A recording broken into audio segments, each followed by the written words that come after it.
My beloved child, stop. Right now, in this very second, I need you to physically and spiritually stop. Put down your sword. You are swinging at the air, striking at shadows, and exhausting your spirit for a victory that cannot be won by human strength. I have watched you. I have seen the way you pace the floor when the house is quiet.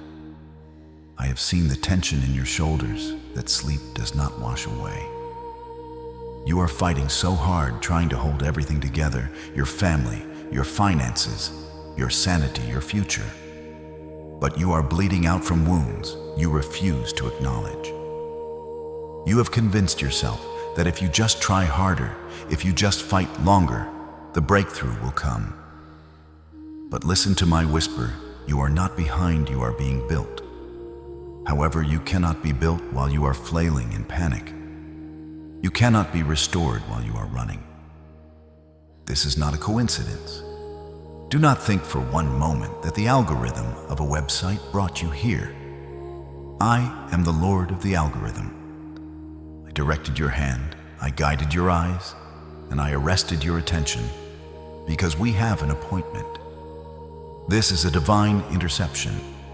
You have been praying for a sign, begging for an answer, asking me, Lord, how much longer? This is my answer. I am speaking to you now because there is a shift approaching. Before the year turns, before the calendar marks the arrival of 2026, I desire to position you for a victory you did not earn, but will receive by inheritance. But to get there, you must stop fighting the wrong battle. Before I reveal the blessing that is already on its way to you, I need you to acknowledge that you are listening. I need you to step out of the shadows of your doubt and stand before me. I am calling attendance in the spirit realm right now. If you are ready to lay down your heavy burden and receive my instruction, declare your presence. Type, I am here or Amen in the comments to open the gates of heaven and signal to the spiritual realm that you are present for this appointment. You think you know what your biggest problem is, but you are wrong. The battle you see is not the battle I am actually fighting for you. Before this message ends, I will show you the real war behind all the noise in your life. My child, a gardener who loves his garden, does not just trim the dead leaves. He digs out the weeds by the root. This part of our conversation is the digging. It may feel invasive, but it is the only way to ensure the thorns do not grow back. I am showing you the root of your sorrow so you can pull it out once and for all. Do not be impatient for the bloom before the weeding is done. Listen well for the seeds of wisdom I will give you. Next, need good soil to grow. Your season of harvest is waiting on the other side of this understanding. I am not here to judge you. I am here to diagnose the root so I can sever it forever. I am giving you my prescription for healing. Listen carefully and patiently until the end. This is not a video to be watched in haste. It is a spiritual surgery. If you leave the operating table before the work is done, you will carry the infection into the next season. I do not want that for you. I want you whole. I want you complete. I want you to enter the next phase of your destiny, not limping, but leaping. Therefore, I ask you to make a covenant with me right now to see this through. This is your act of faith, a sign that you trust the surgeon of your soul. Join this family of believers and press the like button to signal your agreement with heaven. By doing so, you are signing the consent form for this spiritual operation, saying, Lord, do what you must do to heal me. Subscribe to this channel, not for the sake of numbers, but to anchor yourself in a community of faith, ensuring that when I speak again, you are positioned to hear. My precious one, the year 2026 is not just a date. It represents a season of establishment. But I cannot establish you on a foundation that is cracking under the weight of worry. You have been carrying the weight of the world thinking it was your responsibility. It is not. You were created to be filled with joy, peace, confidence, and creativity. But because you have allowed worry, shame, and the pressure of making it happen to take up space, there is no room left for my miracle. Today we clear the room. Today we empty the container of your soul so I can fill it with new wine. Trust my timing. If it hasn't happened yet, then it hasn't been the right time. But now the clock is ticking, and I am preparing you to handle the weight of the blessing that is coming. Put down the sword. Let me be God. Let us begin. Beloved, the world screams for your attention, but I speak in a still small voice.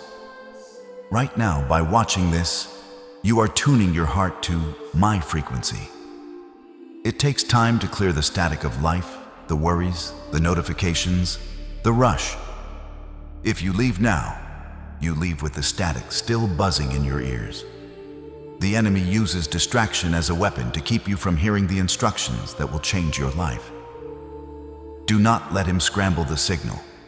Stay tuned in. Let the clarity of my peace settle over you so you can hear exactly what you need for the journey ahead. I see the heavy eyelids. I see the way you wake up in the morning, yet you feel as though you have not slept at all. You drag yourself out of bed, putting on a mask of strength before your feet even touch the floor. I see the tension that sits at the base of your neck and the weight that presses down on your shoulders. You have visited doctors, you have taken supplements, you have tried to rest, but this tiredness goes deeper than your bones. It is a weariness of the spirit. It is the exhaustion of a soul that has been standing on guard duty for too long, terrified that if you close your eyes for even a moment, everything you have built will crumble. I have seen the tears you hide in the shower, where the sound of the water masks the sound of your sobbing. I have seen you sit in your car in the driveway, taking a deep breath before you walk into your home, composing your face so that your family does not see your fear. You have become the strong one for everyone else. You are the pillar, the provider, the counselor, the peacemaker. Everyone comes to you for strength. But who do you go to? You feel alone in a crowded room. You feel misunderstood even by those who claim to love you. You feel that if you were to show your true vulnerability, they would not know how to handle it. But hear me now. You are not tired because you are weak. You are tired because you have been carrying the world. You are tired because you have been trying to play the role of God in your own life and in the lives of others. You have been trying to control outcomes, trying to force doors open, trying to fix people who are not yours to fix. You are not breaking. You are simply carrying a load that was never designed for your shoulders. I did not create you to be a beast of burden. I created you to be a child of the King. The weariness you feel is a signal, a flashing red light on the dashboard of your life, telling you that you are running on human fumes instead of divine power.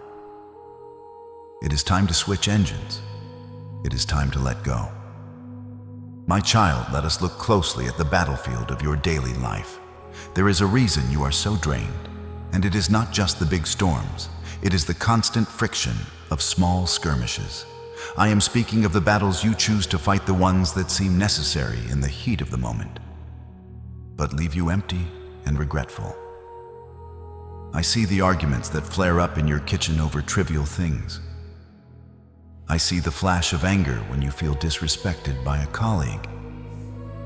I see the defensive walls you build when your spouse says something that pricks your pride.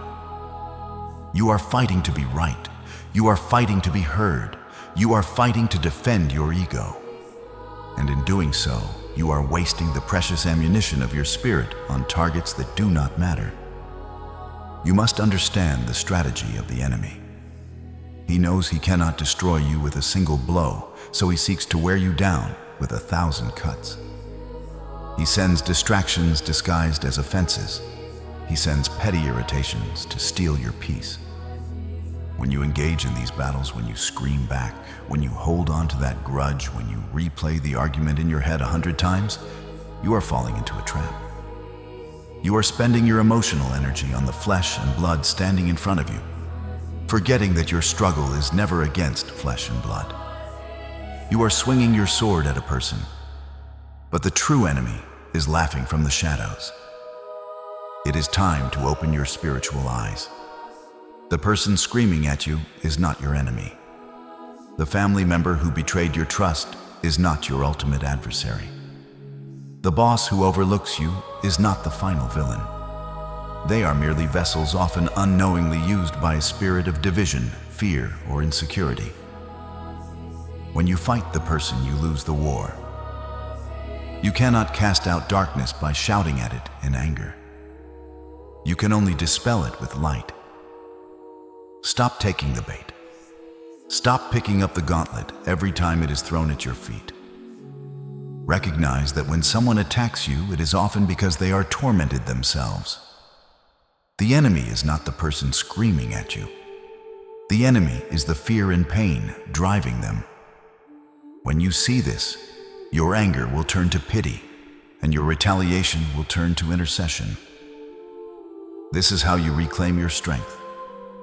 You conserve your energy for the battles that actually matter, the battle for your destiny, your legacy, and your peace. Zip your lips. Don't dig up your seed by speaking negative words in reaction to a temporary provocation. Sometimes the greatest weapon you can wield is silence.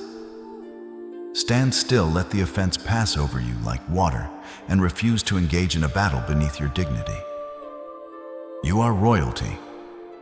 Do not come down from your throne to fight in the mud.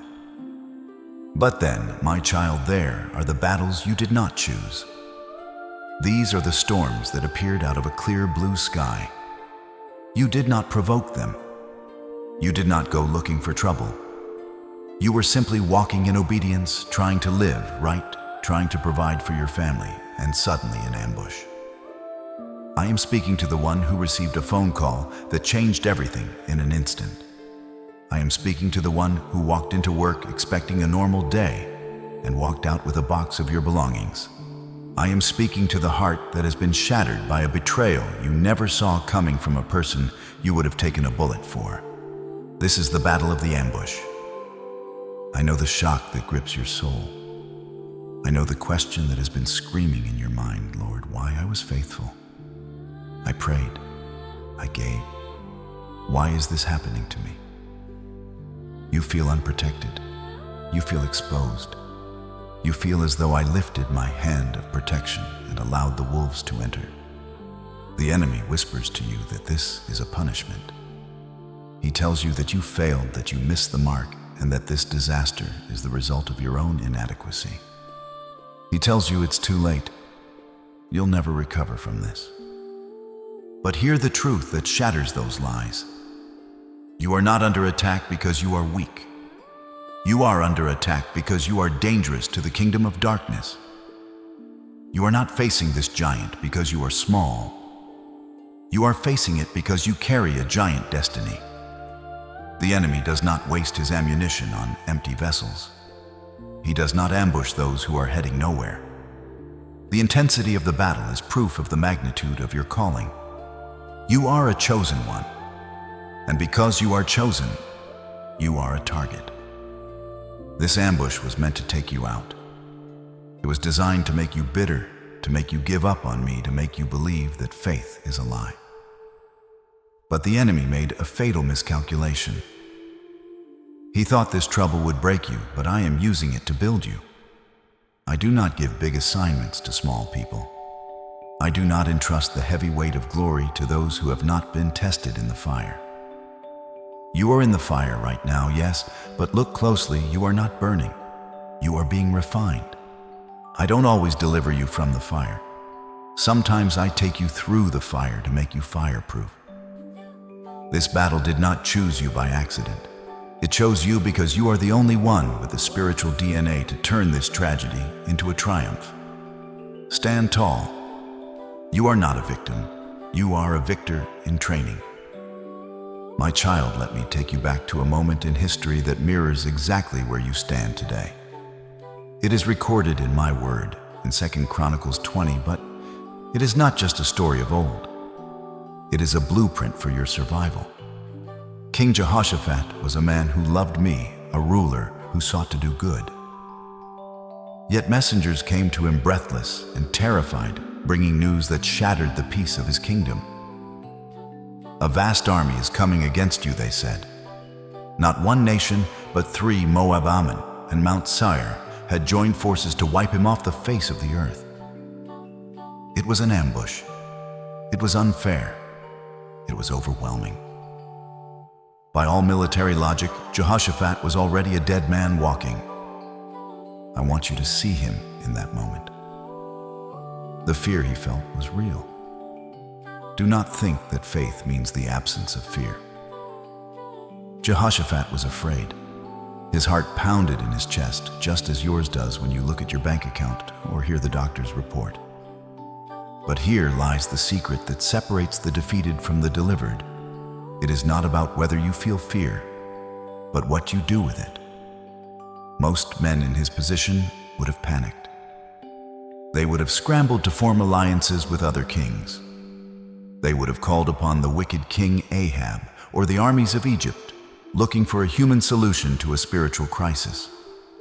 They would have started counting their swords and measuring their strength against the enemy. But Jehoshaphat did something radical. He did not look to the left or to the right. He did not look at his limited resources. The scripture says he resolved to inquire of the Lord. He set his face toward me. He proclaimed a fast throughout all Judah. He stopped everything, every business, every routine, every distraction, and he gathered the people to stand before me. He understood a truth that you must grasp today.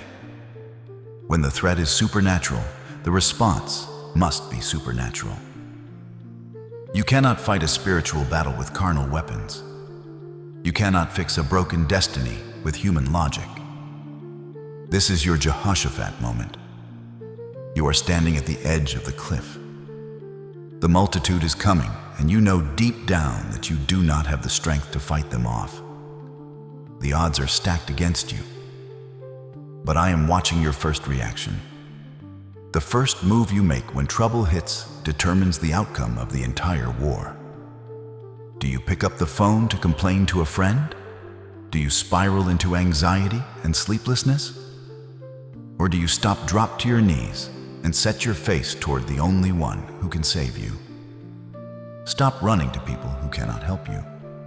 Stop looking for a bailout from sources that are just as broken as you are. Turn your face to me. The battle is about to turn, but it begins with your posture of surrender. My child listened to the prayer that unlocked the heavens. Standing before his people with the enemy closing in, King Jehoshaphat did not try to sound confident. He did not give a motivational speech to boost morale. He did not pretend to have a secret plan. He looked up to heaven and said the most honest words a leader could ever say. For we have no power to face this vast army that is attacking us.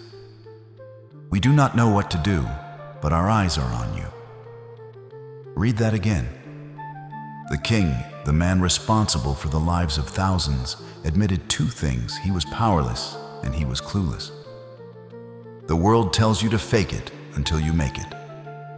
The world tells you to never show weakness, to always have an answer, to project strength even when you are crumbling inside. But in my kingdom, the rules are different. In my kingdom, honesty is the key to power. This confession, I do not know what to do, was not a statement of defeat. It was a statement of absolute dependence. As long as you pretend you have the answers, I cannot give you mine. As long as you grip the steering wheel with your white-knuckled hands, terrified of losing control, I cannot drive you to safety. You have been afraid to admit that you are lost. You think that if you say I don't know, it means you have failed as a parent, as a partner, or as a believer. But I am telling you today, your admission of weakness is the invitation for my strength. I do not need your ability. I need your availability. I do not need your power. I need your focus. The most dangerous place you can be is thinking you can handle it on your own. The safest place you can be is at the end of your rope, where you have no choice but to hold on to me. If you are currently staring at a situation, a debt, a diagnosis, a broken relationship, and you truly do not know what to do not be ashamed. It is a holy place to be. If you are ready to admit your need for me, I want you to make a physical act of surrender right now.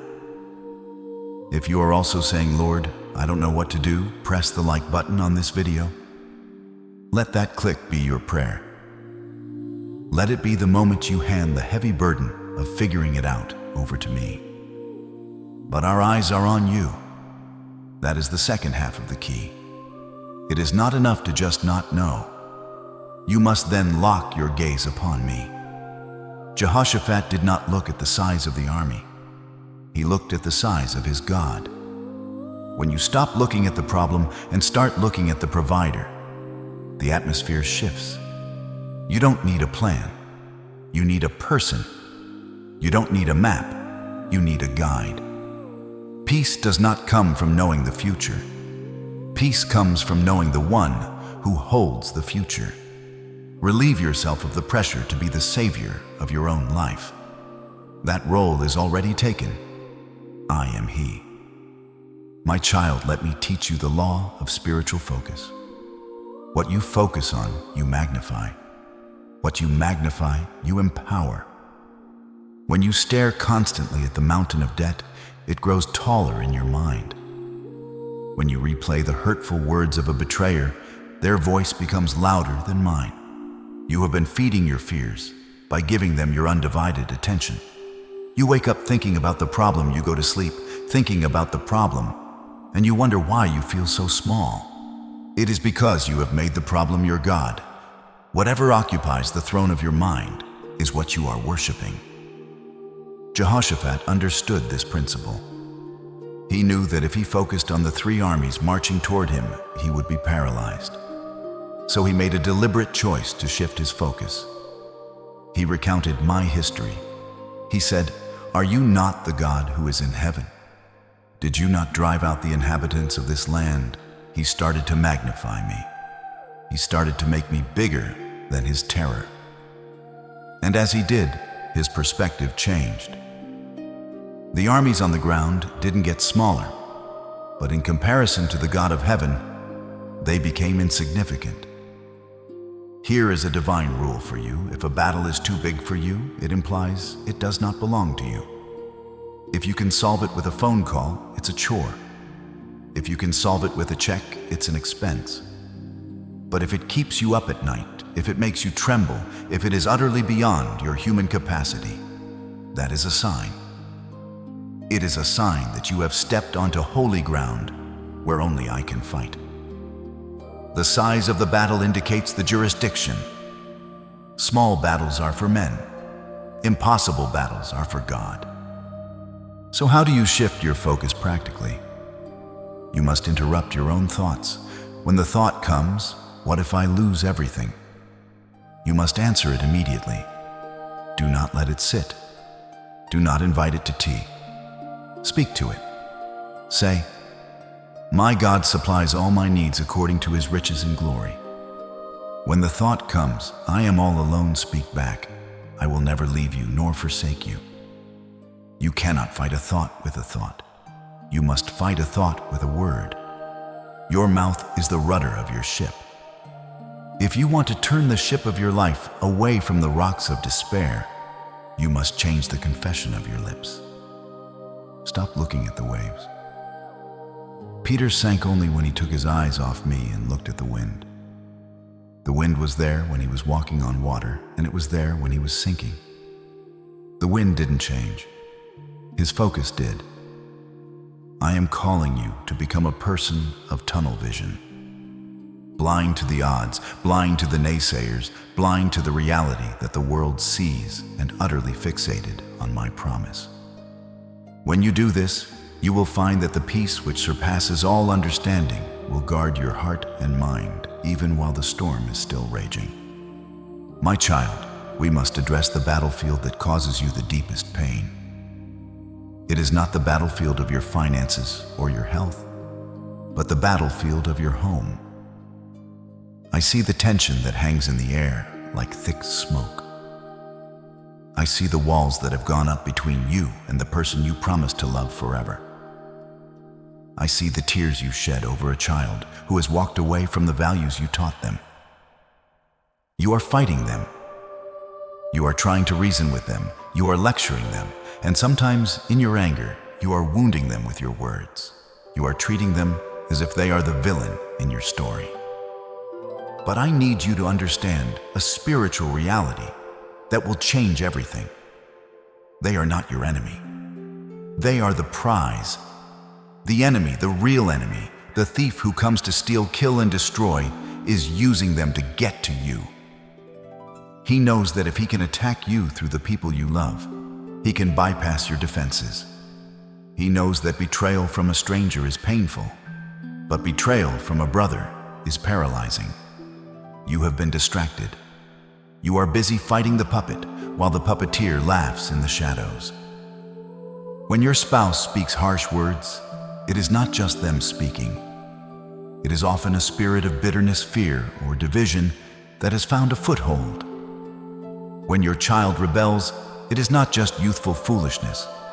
It is a spirit of the age trying to claim their destiny. If you continue to fight them in the natural with yelling, with silent treatment, with logic, you play right into the enemy's hands. You drive them further away, and you leave the door open for the darkness to grow. You cannot cast out a demon by arguing with it. You cannot heal a spiritual wound with emotional outbursts. It is time to change your strategy. Stop fighting the people I gave you to love. Instead of standing face to face in confrontation, I want you to stand side by side with me in intercession. The next time the tension rises, do not bite the hook. Step away. Go into your secret place and wage war on their behalf. Say, Satan, take your hands off my family. You cannot have my marriage. You cannot have my children. They belong to the Lord. This is the shift from a warrior who fights flesh and blood to a warrior who fights in the spirit. When you start praying for the person who is hurting you, you break the cycle of offense. You release my power to work in their hearts in a way your words never could. I can soften a heart of stone in an instant. I can turn a Saul into a Paul overnight. But I need you to stop getting in the way with your anger. Step back. Let me deal with the heart. Your job is to cover them, not to convict them. Conviction is the work of my spirit. Your work is love. Reclaim your home today by kicking the real enemy out and inviting my peace back in. If this is speaking to you, don't walk away from this well. Press subscribe as an act of staying close to my voice, so you don't miss the next instructions I will whisper to your heart. My child, now I hand you the weapon that makes no sense to the human mind, but shatters the gates of hell. When Jehoshaphat stood up from his prayer, I gave him a strategy that would get any earthly general fired. I did not tell him to sharpen the swords. I did not tell him to secure the high ground. I told him to appoint singers to walk at the head of the army. Imagine the scene. The soldiers with their shields and spears were told to walk behind the choir. In the natural, this is suicide. You do not send musicians to the front lines of a brutal war. You send them to a concert. But I was teaching them, and I am teaching you that the battle is not physical. Why did I do this? Because worship changes the atmosphere. The atmosphere of the enemy is fear, panic, and heaviness. When you worry, you are agreeing with the enemy's atmosphere. But when you worship, you displace that atmosphere with mine. You cannot have anxiety and praise in the same room. They cannot coexist. When the singers began to sing, "Give thanks to the Lord, for his love endures forever," they were not just singing a song. They were declaring a reality that was higher than the reality of the impending slaughter. They were asserting my kingship over the chaos. You have thought of worship as the slow part of a church service or something you do when you feel happy. You have it backward. Worship is not a reaction to good circumstances. It is a weapon to change bad ones. Satan knows how to handle your complaining. He is an expert at managing your doubt. But he does not know what to do with a believer who worships in the middle of a fire. It confuses him. It tortures him. When you lift your hands while tears are streaming down your face, when you sing of my goodness while your life looks like a disaster, you send a shockwave of confusion into the enemy's camp.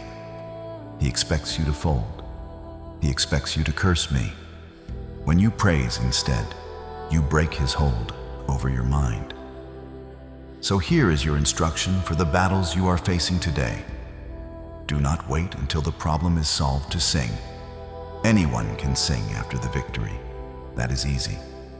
I am calling you to sing before you see the breakthrough. I am calling you to let a melody rise up in your house right now. It does not matter if you have a good voice. It matters that you have a believing heart. Sound is a spiritual container. Fill your home with the sound of triumph. Let the devil hear you roaring my praises. When you do this, you are not ignoring the problem. You are drowning it out with the truth. Raise your voice. The walls of Jericho did not fall because of a battering ram. They fell because of a shout. Your shout is the key to your freedom. My child, there is a posture of prayer that you must leave behind today. It is the posture of the beggar. For too long, you have approached my throne with the energy of desperation, pleading with me as if I were a reluctant ruler who needs to be convinced to help his own child. You say, "Please God, please," over and over, wringing your hands as if repetition will change my mind. You act as though you must twist my arm to bless you. But I do not need to be convinced. I need to be believed. The price for your breakthrough has already been paid. The provision is already stored up in heavenly places.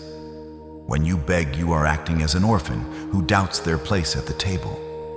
But you are not an orphan. You are an heir. It is time to shift your language from the desperate plea of God, "Please do it," to the confident declaration of God, "Thank you that it is done." You must understand the profound difference between gratitude and faith. If you thank a man after he gives you a gift that is merely good manners, it is reactive. It is human. But if you thank me before the gift arrives, that is faith. That is divine. When you thank me for the healing while the pain is still in your body, you are making a statement that my word is more real to you than your symptoms. When you thank me for the provision while your bank account is empty, you are pulling the reality of heaven down into the reality of earth. You are operating in a timeline where the promise is already fulfilled. This is the secret of the giants of faith. They did not wait for the evidence to celebrate. Their thanksgiving was the evidence. I am telling you this because there are gears in the spiritual realm that are currently stuck in your life. You have been pushing and pulling, trying to move them with your worry, trying to force them with your planning, but they will not budge. The only oil that lubricates the wheels of destiny is the oil of thanksgiving. When you open your mouth and say, "Father, I thank you that my children are returning," or "I thank you that financial overflow is my portion," you are turning the key in the ignition of the supernatural. The moment those words leave your lips in faith, I command the angels to move. I command the resources to align. You may not see it with your physical eyes yet, but in the spirit, the dam has broken. Do not stop thanking me until you see it manifest. Wake up every morning and thank me for the solution as if it is sitting on your doorstep. Thanksgiving is not just the closing of a prayer. It is the catalyst of the miracle. Start thanking me now and watch how quickly the atmosphere around you begins to change. My child, do you want to know what happened when Jehoshaphat's army began to sing? The moment the first note of praise left their lips, I set an ambush against their enemies.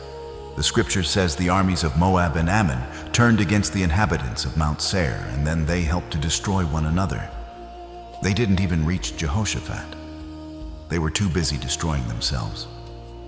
This is the divine ambush. While you are worshiping, I am causing the plans of the wicked to backfire.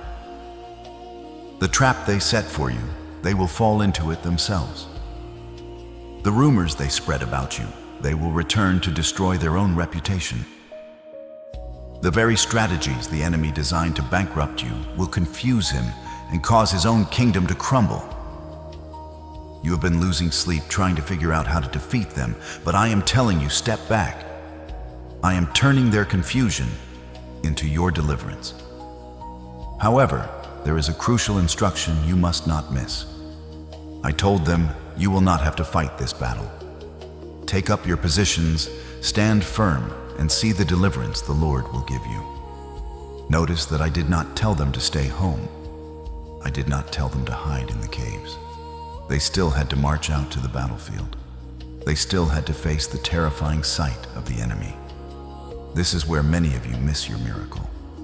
You want the victory, but you are afraid to show up. You are hiding from the bill collector, hiding from the confrontation, hiding from the doctor's appointment. But I need you to show up. You must walk into that courtroom. You must walk into that office. You must face that situation with your head held high. Not to fight, but to witness my salvation. Courage is not the absence of fear. It is obedience in the presence of fear. If you run away, you cannot see the miracle I have prepared. When you stand your ground in faith, you will witness the greatest reversal of your life. The very thing sent to destroy you will become the thing that blesses you. The pressure that was meant to crush you is actually pressing the oil of anointing out of you. The rejection that was meant to isolate you is actually redirecting you to your true tribe. I am not just going to save you. I am going to plunder the enemy's camp for you. The enemy brought weapons to kill Jehoshaphat, but they also brought gold, silver, and precious clothes. When the dust settled, the army of God didn't find a fight. They found a fortune. Get ready, for I am about to turn your battlefield into your blessing field. The giant you are facing has pockets full of your promotion. Stand still, sing your song, and watch me work. My child, I want you to lift your eyes from the dusty ground of your current struggle and look toward the horizon I am painting for you. After the army of Jehoshaphat stood still and watched the enemy destroy themselves, they did not just go back to their old lives. They walked into the enemy's camp and found cattle goods, clothing, and precious things more than they could carry. The scripture says it took them 3 days to gather the spoil because there was so much. Do you hear me? The battle that terrified them in the morning became the source of their greatest wealth by the evening. They named that place the Valley of Barakah, the Valley of Blessing. I am telling you now, you are not headed for a breakdown. You are headed for your Valley of Barakah. I am giving you a prophetic glimpse of where I am taking you before the year 2026 arrives. You have felt like you are losing, but in my economy, you are simply being positioned for a transfer of wealth and favor. The tears you have sown in the secret place are about to produce a harvest of public joy. The relationships that were broken will be restored with a strength they never had before. Or I will bring new people into your life who carry the spirit of Jonathan, friends who will guard your soul and push you toward your destiny. The financial drought that has kept you awake at night is breaking. I am not just going to meet your needs. I am going to give you spoils of war resources you did not work for, favor you did not earn, and opportunities that will leave you wondering, Lord, why me? Imagine yourself in 2026. Look at the person standing there. That person is not anxious. That person is not drowning in debt. That person is not lonely. You are standing tall, seasoned by the fire, holding the keys to doors that were once locked against you. You will look back at this season of the ambush, and you will smile. You will realize that it was the catalyst for your greatest growth. You will see that the enemy meant it for evil, but I used it to clear the path for your promotion. The very thing you thought would kill you was the raw material I used to build your throne. But listen closely, you must prepare for this abundance. A small container cannot hold a large blessing. If I poured this level of favor out on you while you were still full of bitterness and fear, it would destroy you. That is why the waiting has been so hard. I have been enlarging your capacity. I have been stretching your faith. I have been hollowing you out so that when the rain comes, and it is coming, you will be able to hold it. Do not fear the future. The future is bright because I am already there, preparing the table for you. The years the locusts have eaten, I will restore. The time you lost, I will redeem. Get your house in order. Get your heart ready. The wagons of provision are on their way. My beloved, we have reached the end of this appointment, but it is only the beginning of your new season. We have walked through the valley of your exhaustion, identified the ambushes of the enemy, and armed you with the weapons of worship and thanksgiving. Now I need you to understand the final division of labor. There are two jobs in every miracle: the job of the how and the job of the who. You have been exhausting yourself trying to do my job. You have been losing sleep over, how will I pay this? How will I fix this? How will I get through this? Listen to me. The how is none of your business. The how belongs to me. I possess the infinite wisdom to weave a million variables together to produce your salvation. Your job is simply to know the who. Do you know who I am? Do you know that I am Jireh, your provider? Do you know that I am Rapha, your healer? When you rest in the who, the how takes care of itself. I am making a covenant of peace with you right now. Tonight, when you lay your head on your pillow, it will be different. The racing thoughts that usually torment you in the darkness will be silenced by my presence. I am placing a spiritual guard at the door of your mind. Tonight you will not sleep the sleep of escapism. You will sleep the sleep of restoration. You will wake up not with a heavy chest, but with a lightness that surprises you. This peace is not the absence of trouble. It is the presence of me. It is a peace that defies logic, a peace that will make people look at you and ask, "How are you so calm in the middle of this storm?" And you will smile and say, "Because I am not fighting anymore. My Father is." But be warned, my child. The moment this message ends, the enemy will come to try and steal the seed that has been sown. He will whisper, "It was just a video. Nothing has changed. Look, the problem is still there." He wants to snatch this truth before it can take root in your spirit. We must not let him. We must seal this prophecy right now. We must drive a stake into the ground of the spirit realm and say, "Here I stand, and I will not be moved." I am calling you to seal this word with a public declaration. Do not let this moment pass in silence. If you receive this message, if you accept the peace I am offering, and if you are ready to let me fight your battles, I need you to type these words in the comments, "I trust God." Let this be your war cry. Let this be the final nail in the coffin of your worry. Every time you see that comment, let it remind you of the covenant we made today. And to ensure you do not walk this path alone, I invite you to officially join this army of worshipers. Press the subscribe button now. This is not about a channel. It is about alignment. It is about positioning yourself to hear my voice the next time I speak. By subscribing, you are saying, "Lord, I am listening. Keep teaching me. Keep training me. Do not disconnect from this source of strength." We are a family, and we are marching into victory together. Finally, know this. The victory over this current battle is certain. But what comes after the victory? Jehoshaphat didn't just win. He entered a realm of abundance he never imagined. There is a new land waiting for you on the other side of this valley. There is a territory of influence, a level of anointing, and a sphere of blessing that you have not yet seen. I have a map for that new land. I have instructions on how to occupy it and how to rule in it. But that is a revelation for another day. You have received enough for now. Your only assignment today is to stop fighting, start singing, and rest. Sleep well, my warrior. The morning is coming, and with it, your victory.